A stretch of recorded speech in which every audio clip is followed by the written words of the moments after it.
Hey friends, Lisa Salvatore here. I wanted to talk about the new moon coming up this week. Today is October 10th that I'm recording this, and I think it's the 10th. Yeah, today's October 10th, and the new moon that we have takes place on October 16th at 3:31 p.m. Eastern Standard Time.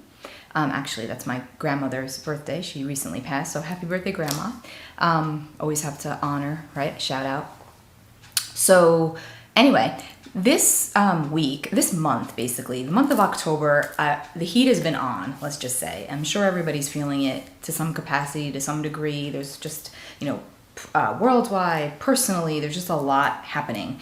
So, let's just go straight to the new moon. So this new moon is nestled in between some challenging astrology, but with a little bit of awareness, conscious awareness. It doesn't have to feel that way. So first off, in my opinion, this new moon feels more like a full moon. And I don't really feel that this last full moon has completely left us yet, the energy of that, because it's left us feeling like vulnerable and exposed. Whether we admit that openly or not, there's something about our wounds coming up to the surface, our internal wounds, our emotional wounds that are crying out for attention, wanting to be addressed. And if you're not feeling that, that's good. But for most, that is something that has been coming up since this last full moon, especially. Now with this new moon coming up, crisis and conflict can feel highlighted, exacerbated. So you want to stay in your lane, like I've been saying, and tend to the internal, and don't get pulled into drama and nonsense of anybody else's if you can avoid it. And really try your hardest to deal with everybody and everything with honesty and openness and integrity. And even if it feels sometimes like it's going to get heated and combative, if you're dealing with it from that place and you've digested and you've thought about things and you're not just shooting off the cuff, which is very possible with this energy, then it should be okay. So having said that, this new moon in Libra is actually opposite Mars in Aries. So it's the most important and significant part, because Mars is currently very powerful. Mars is always powerful. And Mars is in its rulership when it's in the sign of Aries. So it loves to be there. And he's retrograde, so he's even closer to us. He's closer to the sun. He's closer to the moon. You can see him at night. He's very close. And so with Mars, on the lighter side, he gives us energy. And he gives us focus and drive and aggression. But on the shadow side, and especially when retrograde, because he's more powerful, he gives us anger. He gives us anxiety. He gives us fire that could come out in the wrong way at the wrong time if we're not consciously aware of what's going on, right? He could be responsible for us lashing out. He could be responsible for literal fire, So anyway, so on the flip side, with a new moon opposing Mars like that, irritations could flare up more easily because the moon is our emotion, right? And yes, it's a new moon, and typically new moons are about manifestation and bringing in the new and planting seeds. And I would say with this new moon, though, plant seeds internally. I wouldn't really try to go out and do all these new endeavors right now, because the energy is like, it's hot, and not in the most positive way. It could be for doing work and projects privately, but outwardly, I'm saying, I just feel like it's not probably the best time. And if you are feeling like stuck or pressure or anger or irritation, I would hope that you would just look into that and figuring out where is this coming from and how to work with it, as opposed to putting it outward, right? Because then that's when this Mars energy can really be felt on the negative side. So that's the first thing I wanted to mention. The second thing I wanted to mention, on the lighter side of Libra energy, there's this essence of fairness, diplomacy, wanting to be correct, right? Wanting to be correct in all manners and wanting things to be done the right way. Okay, so that's Libra. Wanting things to be done the right way. However, the shadow side of Libra can be passive aggressiveness to get what one wants and what one needs or feels that they want or need. What's the word? Manipulation. Sorry, I couldn't think of the word. Manipulation. And so again, honesty and openness is what is called for to avoid all of that, because these behaviors, these patterns could be coming up, these compulsions that we all possess on some deep level could really be coming up to be examined and to be looked at.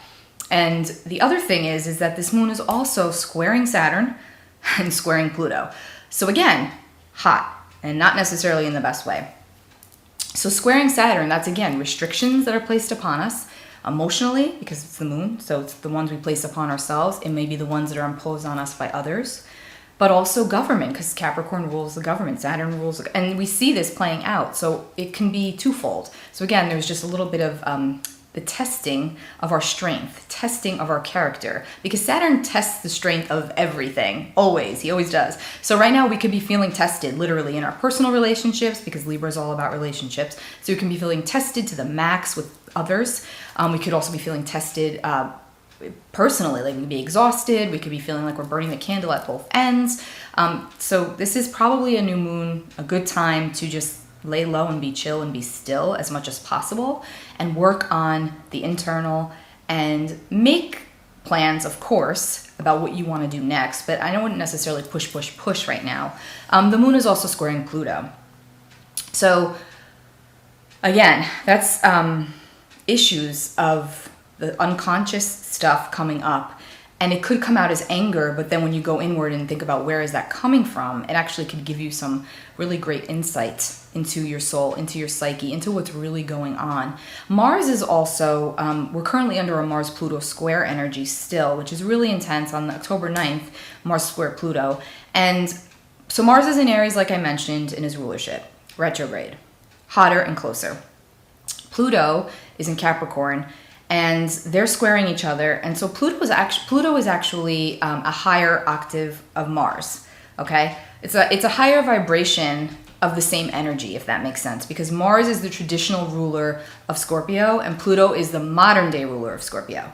So they have an intensity, they have a heat, they have a fire, and Mars is the conscious desires that we have, right? For action, for justice, for power. Pluto is the unconscious desires that we have. They're the deep, deep soul desires that we possess and that are always lurking under the surface. And right now they're really coming up. They're really, really coming up. And for better or worse, they can feel scary. So the more you go in and do your shadow work around these desires and your behaviors and your compulsions, even the things that make you tick, where you can get obsessive, your likes and your dislikes, and being more open about that, even the parts that aren't the prettiest, let's just say. Again, I'm going to recommend my book that I keep talking about, and you probably want to throw something at the screen if you follow me. But for anybody that's really wanting to go deep, this is very Plutonian by nature. Bringing Your Shadow Out of the Dark by Robert Masters. Such a great book. Doing exercises that just really does help you to unearth and uncover and unpack, like Pluto does for us, what it is that's there that needs to be looked at and examined. And what a perfect time to do so as we go into Scorpio season on October 22nd. The sun will move from Libra into Scorpio, and then the sun kind of goes into some darkness, let's just say, metaphorically. But through the darkness, we're reborn again. And that is what this time is asking of us. So it is intense, absolutely. It is hot. It is fiery. But if we can take that focus and go inward to what it is that burns us for the better, what it is that we want, what it is that we desire, what it is that we need, and how are we going to work through it and get there. Again, this is the month. Be still and be chill, because the heat is on. 100%. I'm sure you're all feeling it. There could be some really great times in this month as well. I'm not saying it's not negative. It's just intense.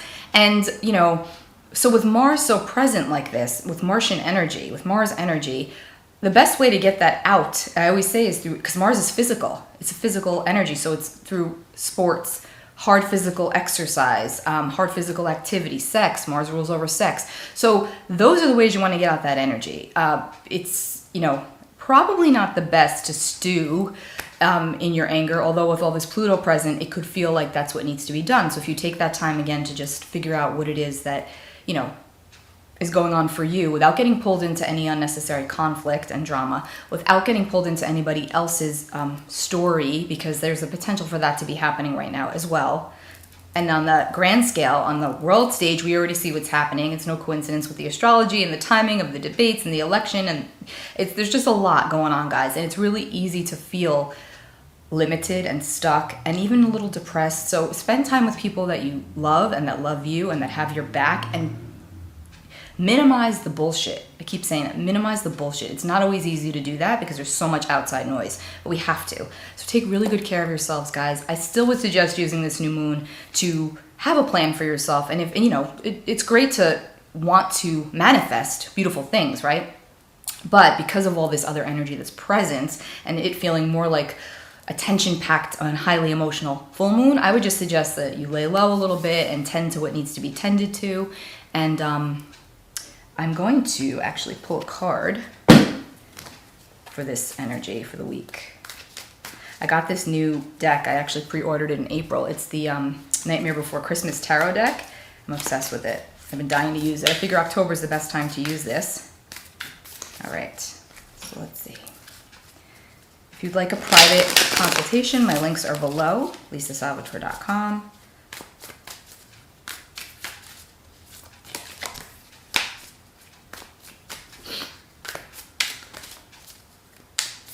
Yeah, and at this time too, like a lot of our deepest fears are coming up to the surface. A lot of wounds surrounding abandonment. I see that coming up a lot in a lot of my sessions. A lot of abandonment wounds tucked away that are coming up now. Doesn't matter how old you are, has nothing to do with it. It's just things coming up to the surface. So again, just work through it, sit with it. All right. And remember, when we're consciously aware, until we bring the unconscious to the conscious, we will let it direct us and we'll call it fate, right? All right. Oh, wow. The World, number 21. That is powerful, powerful, powerful. Because, so, and this is the card, by the way, ruled by Saturn. And Saturn's very present right now.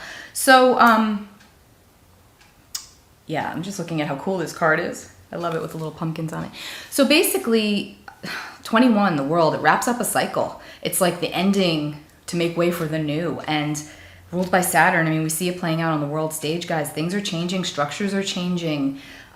This is a major arcana, major card. So it's very karmic by nature. It's very profound. It's very fated. It's destiny. So it's almost like saying to us, collectively, collectively things are changing and shifting. And we can do our part in whatever way we can, the small pieces. But we cannot take responsibility or take ownership for what is going on the outside. We just can't. It's impossible. Things are changing. The new structures are being built as the old ones are dying away. And we see it every day, and there's more to come. And yet, on the personal scale, this is also a card that speaks to beautiful, well, endings, let's just say, but then beautiful beginnings. It's the wrap up of a cycle. It's not destructive. It is not destructive. It's not like it's a card that shows complete destruction and negativity. It just shows the new coming in. It's a new cycle. So yeah, anyway, I think this new moon is definitely getting us ready for the new, for what's to come, what's to be birthed. Pluto's all about death and rebirth. We're going into Pluto season, Scorpio, October 22nd. And then we're going to have the second full moon of the month, a blue moon on October 31st. It's a Taurus full moon. And that one's attached to Uranus as well. So yeah, there's a lot, guys. So again, be still and be chill. Take care of the internal. Be kind, be good. Don't panic, stay in your lane, stay in your light. I'm here for you guys, and I will talk to you all real soon. Bye.